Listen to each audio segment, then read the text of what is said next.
الإمام الصادق خطأ شائع في سبب غيبة المهدي من آل محمد وعدم ظهوره.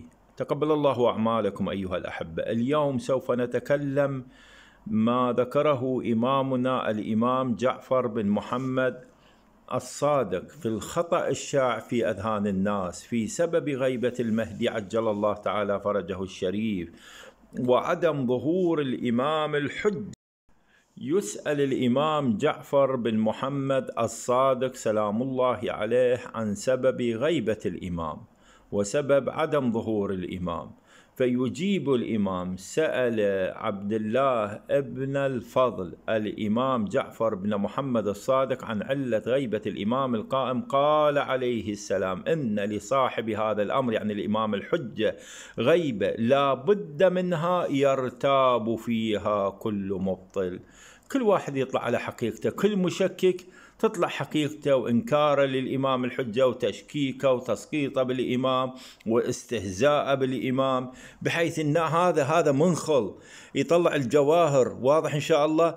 هذا الجواهر تبقى، وهذه الأتربة والرمل والوساخات كلها تقع. إذن إمامنا عجل الله تعالى فرجه الشريف على مود تمتاز الناس.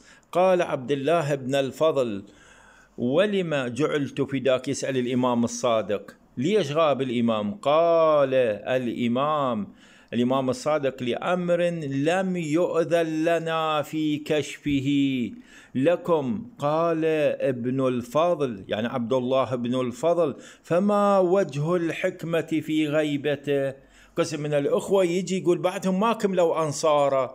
هذا ضربة للتشيع، يعني من ولادة الإمام إلى يومنا هذا ما قدرنا نطلع 313 مخلص من أنصار الإمام. واضح؟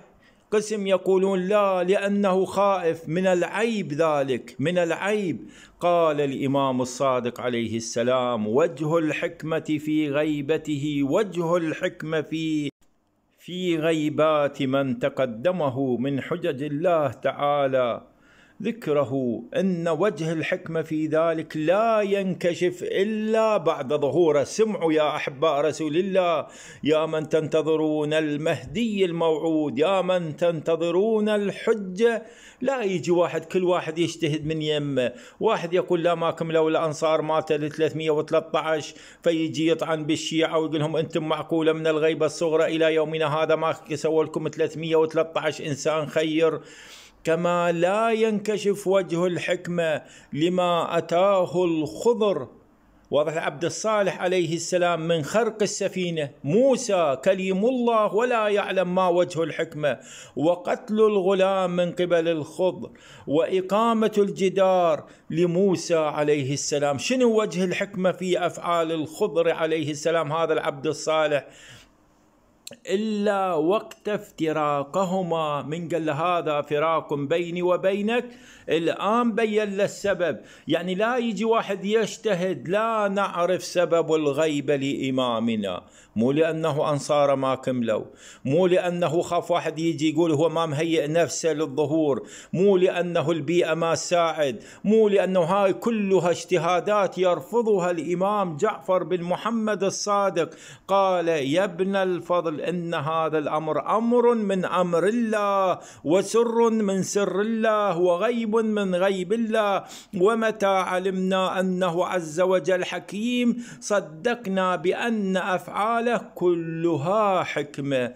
علينا أنه أفعال الله. يعني لما يجي أي شيعي، أي مصلح، أي إنسان يجي يسألك لما غاب الإمام، تقول أمره إلى الله، ولا يكشف سبب الغيبة للإمام إلا الإمام بعد ظهوره عجل الله تعالى فرجه الشريف. إذن يا أحباء رسول الله، الأمر فيه لا يكشفه إلا الإمام.